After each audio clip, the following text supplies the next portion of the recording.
দেখতে দেখতে আমার মিম সোনু অনেক বড় হয়ে গেছে। আজকে তার জন্মদিন ছিল।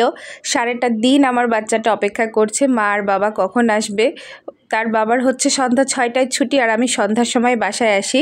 বাসায় আসার সময় আমার মেয়েটার জন্য আমি কেক নিয়ে আসছি, ফুল নিয়ে আসছি, আর তার বাবা হচ্ছে অনেকগুলো গিফট নিয়ে আসছে।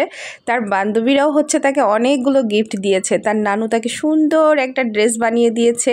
সব মিলে আমার মেয়েটার জন্মদিন কেমন ছিল সেই ভিডিওটা আজকে দেখাবো। আমার মেয়েটা অনেক দিন ধরে একটা অ্যাকোরিয়াম চাচ্ছিল, যে সেখানে তার ছোট্ট দুইটা কিউট মাছ থাকবে। তো আমি বারবার বলছিলাম যে তোকে খাওয়াবো না মাছকে খাওয়াবো, তোকেও তো খাইয়ে দিতে হয়। তো তার জন্য আসলে দুষ্টামি করে করে অনেক দিন কিনে দেওয়া হয় না। এই যে দেখেন তার হাসিটা, তার এক্সাইটমেন্ট। তার বাবাকে শুধু একবার বলেছিলাম যে মিম অনেক দিন ধরে একটা অ্যাকোরিয়ামের কথা বলছিল। তো তার বাবা হচ্ছে অফিস থেকে আসার সময় আজকে অ্যাকোরিয়াম নিয়ে আসছে। অফিস থেকে এসেছে, তারপরে এটা কিনে তারপরে নিয়ে এসে বাসায় আসছে। আর এগুলো সে এখন বাচ্চাদের সাথে সব কিছু রেডি করতেছে।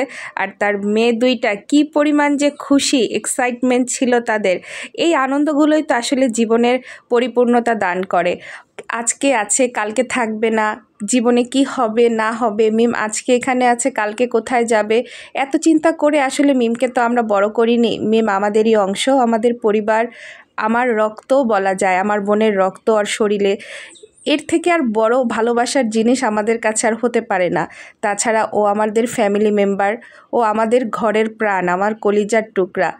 বলা যায় যে কোনো জিনিস যদি মানুষ পালে, নিজের জিনিসের চাইতে পালা জিনিসের কষ্ট নাকি বেশি থাকে।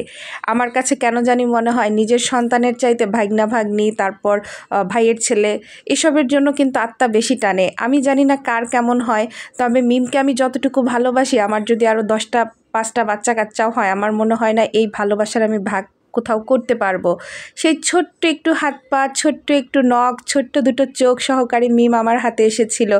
সেই ফিটারে করে দুধ খাওয়ানো, সেই খিচুড়ি রান্না করে খাওয়ানো, সেই ছোট ছোট পায়ে মাম্মাম বলে ডাকা, সব কিছু আমার কাছে এখনও মনে হয় জীবিত, জ্যান্ত। আমার সেই মেয়েটা এখন ক্লাস 6-এ পড়ে। আমি তাকে এই বোর্ডগুলো এনে দিয়েছি, সেগুলো সে অনেক পছন্দ করে। এবং তার আরও পছন্দের খাবার এনেছিলাম আমি। তার কাছে শমপাপড়ি হচ্ছে ভীষণ পছন্দের একটা খাবার, এবং সেটা হচ্ছে তার বাবাকে সে খাইয়ে দিচ্ছে এবং তার নানুকে বলতেছিল বাবাকে তাড়াতাড়ি খাবার দাও, বাবা সারাদিন পর অফিস থেকে আসছে। এবং বাবা আর মেয়ে মিলে এত এক্সাইটমেন্ট ছিল।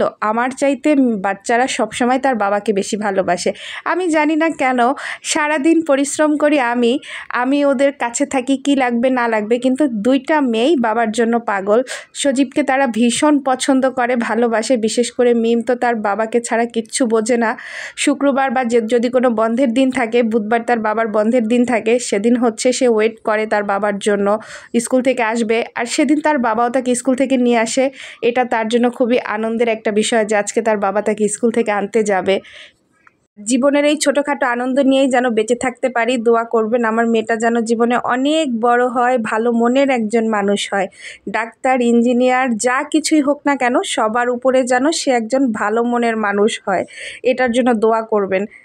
আমার মেয়েটা যতদিন বেঁচে থাকে যেন সুস্থ থাকে, আর দোয়া করবেন যেন আমি তার জীবনের সকল আশাগুলো পূর্ণ করতে পারি।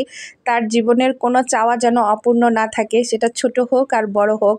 আমি চাই ওর জীবনের সকল আশা, সকল স্বপ্ন পূরণ করতে। আমার জন্য, আমার পরিবারের জন্য আর আমার মেয়ে দুইটার জন্য সবাই দোয়া করবেন। ভালো থাকবেন। আল্লাহ হাফেজ।